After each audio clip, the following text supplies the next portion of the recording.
Hi, hello and welcome back to F1 Challenge VB. My name is Mephisto and our journey through the history of Formula 1 continues today with the 9th round of the 1958 season, the Portuguese Grand Prix. It was held on the 24th of August. It had 17 entries, 15 of them took part in the race, but 6 of them ended up retiring. The race consisted of 50 laps completed in 2 hours 11 minutes and 28 seconds. Moss qualified in pole with Hawthorne in 2nd, Evans in 3rd, Brit 4th and Tony Brooks started from 5th. Moss drove a superb race to win the Portuguese Grand Prix. Hawthorne finished in 2nd, 2 minutes 12.75 seconds later. Evans finished in 3rd, he was 1 lap down. Jean Bera crossed the line in 4th, he was also 1 lap down. And rounding off the top 5 was Von Trips, who was also 1 lap down. The fastest lap of the race was set by Mike Hawthorne and he did it in 2 minutes 32.37 seconds. And here we are in Porto for the Portuguese Grand Prix, and the lap around here starts with a short sprint into turn 1, a long left-hander that brings us onto the longest straight on the circuit. This ends with a tight left-hander, brake early and take it easy. We now come onto a cobbled road which ends with turn 3, a tight 90-degree left-hander. Be very careful through here as the cobbles will make your car less responsive. Next are a series of winding roads, and these shouldn't pose too much of a problem, although you should still be careful. But finally we come into turn 12, the last corner on the track, a medium speed left-hander. This brings us around onto the main straight, and that is a lap around the Porto circuit.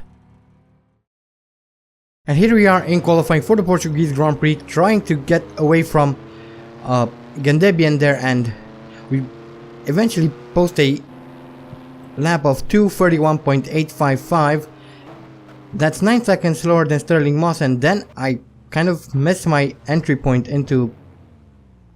onto this long straight, and I decided to end the session here. I'm not sure why, because I could have just gone on, but that was it for our qualifying. And here we are for the Portuguese Grand Prix. Obviously no previous Grand Prix winners, because, well, this is the first time we are racing here. And we have Evans on pole with Hawthorne in 2nd, Trintignant 3rd, 4th is Bruce McLaren, followed by Harry Schell in 5th, Luigi Musso is 6th, 7th is Wolfgang von Trips, 8th is Gandebian, Phil Hill is 9th, 10th is Higgs, and I see a Maserati that's sideways on the track. What is happening? Did you see that? There was a Maserati sitting sideways on the track, on the grid. What? How? Why? I don't know. Anyway, yeah. Moss 19th and Salvadori 20th. Quite an interesting positioning on the grid. It's kind of staggered. Kind of looks like a more modern grid. But anyway, we are off for the Portuguese Grand Prix. I don't know who the person in the Maserati was, but we'll probably find out as we come through turn 1 here. I'm being very careful because I don't really trust the AI as usual, and here is why: because everyone loses control of their cars. Ooh, nearly crashed into that van wall. Luckily we didn't. And here now we are overtaking Peter Collins. And by the way, there are going to be no replays in this video because they look like this. And to be honest, that looks horrible. I cannot show replays like this. This is absolutely horrible. Anyway, here we are later on the opening lap, and looks like a bunch of cars retired. We see everyone on the track there, and we move up into 2nd position. Phil Hill is leading the race at the moment, and as we come to start lap 2 here, Phil Hill is in front of us. He loses control of his Ferrari, and so we move into the lead of the Portuguese Grand Prix, which is quite nice. Unfortunately I cannot talk about retirements, but we'll see them at the end, I guess. On lap 3 here, I kind of outbroke myself here.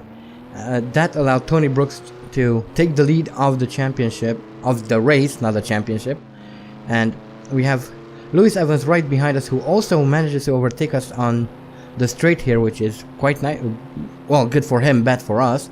And brake hard here for this tight left-hander. This is quite a tricky corner, to be honest. But anyway, hopefully we can catch Lewis Evans eventually.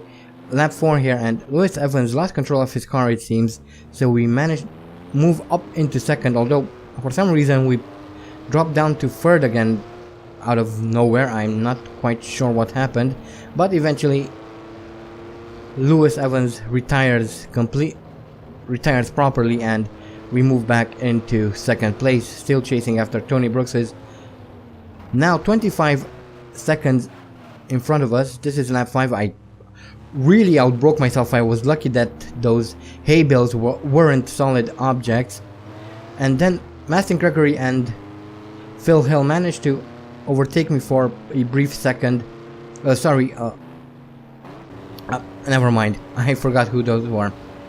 Lap 6 and Sterling Moss overtakes me, so we drop down to third. Mastin Gregory also overtakes me as we come through this left-hander onto this the second longest straight on the circuit. And on lap 6 here, I did the worst thing I could have done. I broke very, very late. I was trying to catch up to Gregory and Moss, but instead I crashed into those hay bales and completely destroyed my suspension.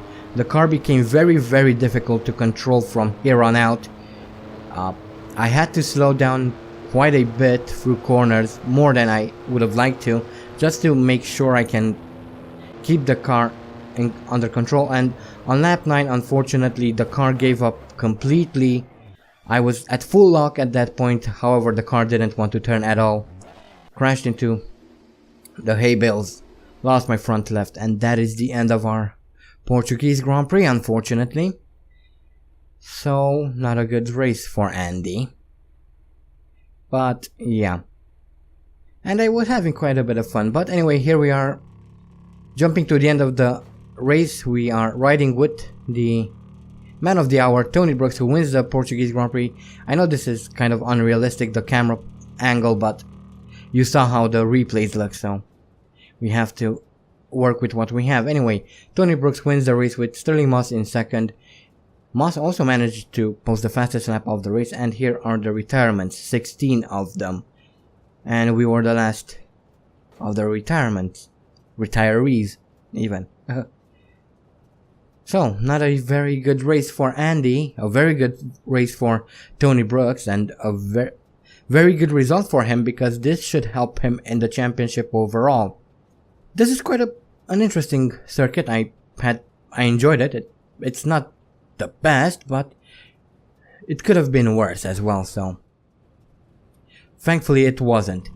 But anyway, here are the career statistics, and this was Andy's 74th Grand Prix. His best start is from first, has 3 pole positions, has set 14 fastest laps, his best finishes in first, has completed 51 races, 44 of them in the points, has won 28 races, 4 at the Indianapolis 500, 4 in Monaco, has 5 championships under his belt, has scored a total of 303 points, has retired 23 times, has experienced 1,694 out of 2,069 laps, has 5 bronze trophies, 6 silver trophies, 28 gold trophies, and as an extension, 28 podiums. And here are the championship standings. Andy is still leading the championship with 40 points, Tony Brooks is second, Moss third, 4th is Evans, and Roy Salvadori in 5th. Graham Hill is the last person to score points. He is in 10th with 2 points, and at the very bottom we have Juan Manuel Fangio. So Brooks still has a shot at the championship. There are 16 more points left in the championship. Well, 18 if he manages to also post the fastest laps,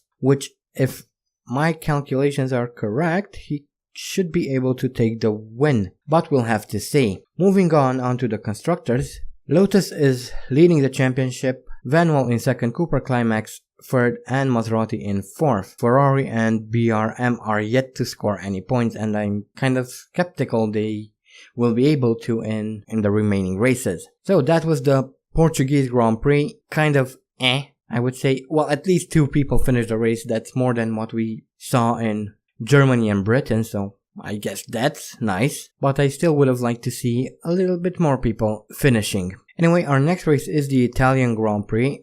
Not sure what to expect there. Hopefully things will go better, I'm not sure. But I'm not expecting much out of this season anymore. It's been quite disappointing, to be honest. Except for 3 races, all the other races were kind of, for lack of a better term, kind of shit. But anyway, that is the end of the Portuguese Grand Prix, the end of this video. Once again, very disappointing, as pretty much all races this season, except 3. But yeah, that is the end of the Portuguese Grand Prix, the end of this video. Again, quite a disappointing race, especially for Andy. I should have been a bit more careful there, but I wasn't, so I kind of deserved that, I guess. But yeah, don't forget to vote for next season's team, link is in the description. I also have a second channel where I will be playing all sorts of different games. At the moment, I'm doing a playthrough of the original Need for Speed Underground, so if you're interested in that, there will be a link in the description to that as well. I hope you guys enjoyed this video. Thank you all so much for watching, and as always, stay sharp.